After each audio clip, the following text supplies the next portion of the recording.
आणि त्यानंतर इतक्या वर्षानंतर भारताचं संविधान निर्माण झालं आणि त्या संविधानानुरूप मराठीला अभिजात भाषेचा दर्जा मोदी सरकारने दिला। आम्ही छत्रपतींच्या विचारांचे वारसदार आहोत। आणि काही लोकांनी हे देखील म्हटलं की ठीक आहे, अभिजात भाषेचा दर्जा मिळाला, पण मग नेमकं काय होणार आहे?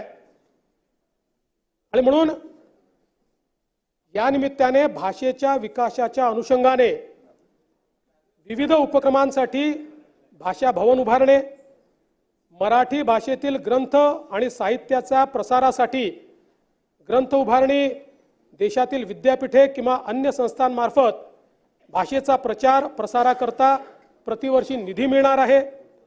मराठी भाषेतील विद्वानांसाठी दरवर्षी 2 राष्ट्रीय पुरस्कार त्या ठिकाणी दिले जातील केंद्र सरकारच्या वतीनं। मराठी करता आपण जसं centre of excellence for studies तयार करतो, अशा प्रकारे देशभरामध्ये मराठी करता ते तयार होईल। जवळपास 450 विद्यापीठांमध्ये मराठी भाषा शिकवण्याची व्यवस्था या ठिकाणी होईल आणि मराठीतील सर्व प्राचीन ग्रंथांचा अनुवाद हा या निमित्ताने या ठिकाणी होणार आहे। त्यामुळे आपली भाषा जी खऱ्या अर्थानं या ठिकाणी अभिजात भाषाच आहे, ही भाषा पुन्हा एकदा नव्या स्वरूपामध्ये आपण रुजवणार आहोत आणि नवीन पिढीला देणार आहोत, हे या माध्यमातून होणार आहे। एक मुद्दा अजून आला की या ठिकाणी न्यायालयांमध्ये देखील मराठीचा वापर झाला पाहिजे। खालच्या न्यायालयांमध्ये तो सुरू झालाय, अजून उच्च न्यायालयांमध्ये तो झालेला नाही।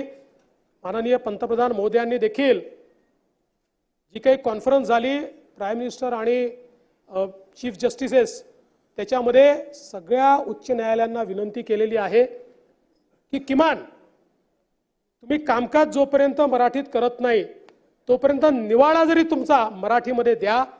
आता त्याची व्यवस्था हळूहळू होते, कारण आता ट्रान्सलेशनचे टूल्स उपलब्ध झालेले आहेत, त्यामुळे येत्या काळामध्ये ते देखील होताना आपल्याला निश्चितपणे या ठिकाणी पाहायला मिळेल।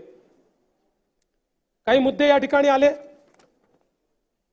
आणि मग महाराष्ट्रातले जसं ईव्हीएम आहे ना, काही तुम्हाला मिळालं नाही जयंतराव की महाराष्ट्रातले उद्योग गुजरातला चालले, दुसरं काहीच नाही।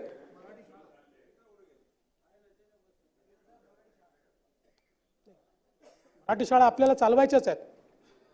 सुनील प्रभू, तुम्ही महापौर होतात, आपल्याला बीएमसीच्या पण मराठी शाळा चालवायच्या आहेत आणि देशातल्या चालवायच्या आहेत, काय काळजी करू नका।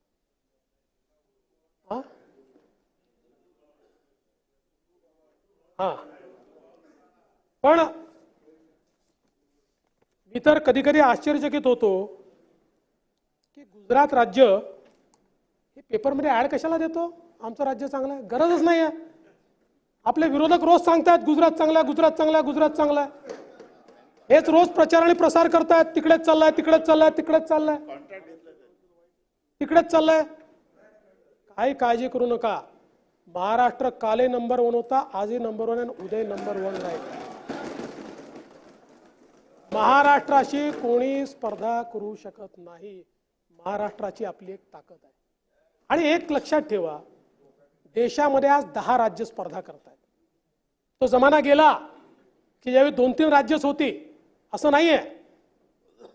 आज 10 राज्य स्पर्धा करतायत आणि आपण त्याकरता देखील मला असं वाटतं आनंदित राहिलं पाहिजे, कारण देशाचा विकास करायचा असेल तर एकट्या महाराष्ट्राच्या विकासाने देशाचा विकास होत नाही, पण त्याच वेळी इट इज कॉम्पिटिटिव्ह फेडरलिझम। त्यामुळे त्या सगळ्या राज्यांना मागे टाकून माझा महाराष्ट्र पुढे राहील, हा प्रयत्न आम्हाला करायचाच आहे। आणि म्हणून आज आपण जर बघितलं तर मोठ्या प्रमाणात गुंतवणूक ही आपल्या राज्यामध्ये आली आहे। आपल्या ज्या वेगवेगळ्या योजना चालतात, उदाहरणादाखल सामूहिक प्रोत्साहन